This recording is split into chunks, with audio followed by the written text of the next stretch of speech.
Hey guys, just wanted to give a quick shout out to the Bro Ball followers. Thanks for shooting through your questions. There's 6 of them. I'll do my best to get through all of them and give all you guys an insight into my footy journey so far. First one is my idol growing up. My idol growing up was definitely my older brother. When I first started playing rugby at school, he was the guy that I wanted to play exactly like. I loved watching him play, his skill set, the way he did things, and I just wanted to be like him as a footy player. And he spent a lot of time with me in the backyard working on my pass and doing things like that. So he was a big influence on me as a kid growing up. And I think when I moved into the professional ranks, my idol would have been Free Dupree. I think for me, the best halfback I've ever seen play the game. Great decision maker, and the thing I really enjoyed about his game was just his all-round ability from scrum half. He wasn't just someone who passed the ball, but he took on the game in terms of a playmaking role. So he was a good passer, good decision maker, good running game, good kicking game, and really control the game from halfback. So they were definitely my idols growing up as a kid. What's it like playing with Quade, and why have we managed to have some success? Quade, he's an absolute magician. He's the most skillful player and probably the most skillful rugby player I've ever seen. Just the things he can do on the field. And as a halfback, it's a great thing because you can just pass him the ball and just trust that he's going to do something to get your team going forward and get your team on the front foot. Obviously, that flair sort of comes with the good and the bad, but in my experiences with Quade, more often than not, there's more good than there is, the odd bad sort of thing. But I think the biggest thing I enjoy about playing with Quade is just his ability to communicate and organise a game.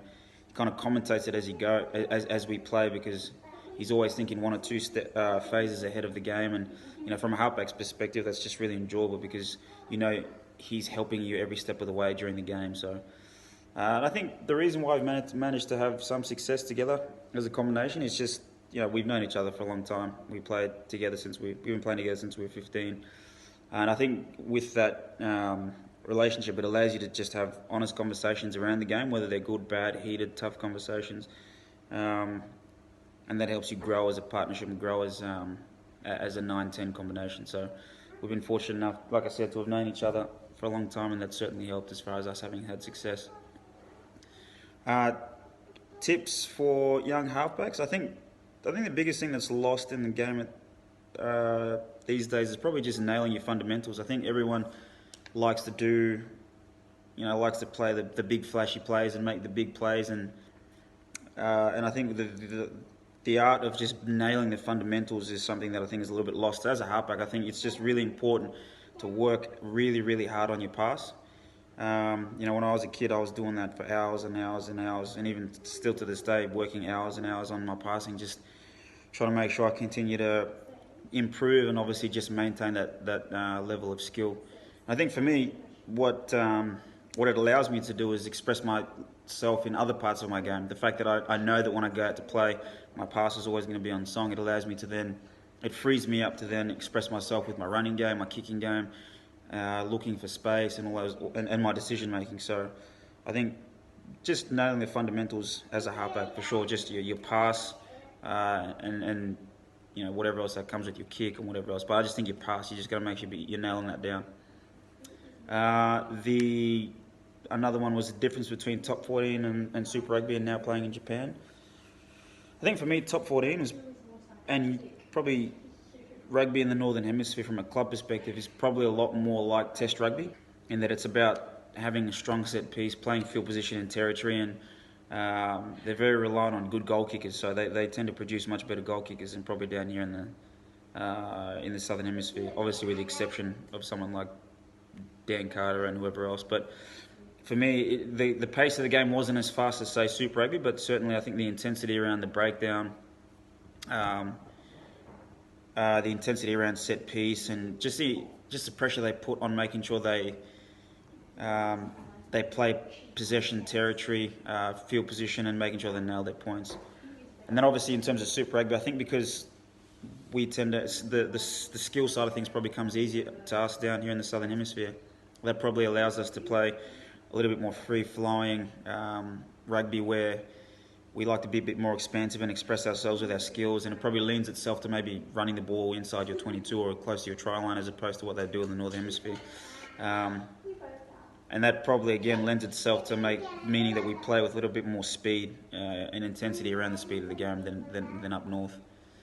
And then in terms of Japan, I've only been there for probably 3 or 4 months. But the one thing I will say is, while they don't have the biggest sized bodies, they certainly make up for it in terms of conditioning and fitness. They can run all day, so you probably don't feel as sore as you do having played Super Rugby and Test Rugby coming off the field. But you certainly feel it in your legs and probably your lungs a little bit more. My favourite rugby memory, probably. I think as a whole, probably the 2010 Super Rugby season with the Queensland Reds. You know, for so many years we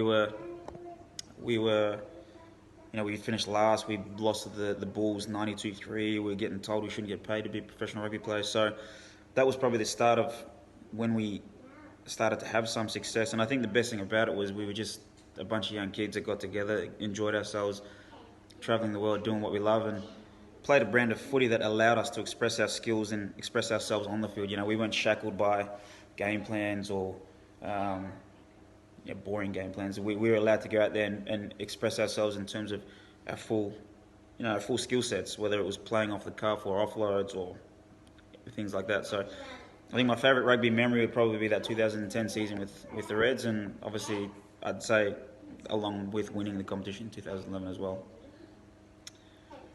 And I think the last one was probably the secret to having played for so many games at the top level. Probably just my desire to compete. You know, I love competing. I still love competing to this day, and I think it's that competitive drive that's got me through so many years of playing Test rugby and having played over 100 tests. You know, there's times where you're tired, you're sore, it becomes a bit mundane, but just that desire to test yourself against the best, whether that's in your own country in Super Rugby to be able to get that Wallaby jersey, or when you're in that Wallaby environment to push yourself against your teammates and your competitors. And then obviously ultimately once you get out in the field to really test yourself against the best players in the world and see where you're at.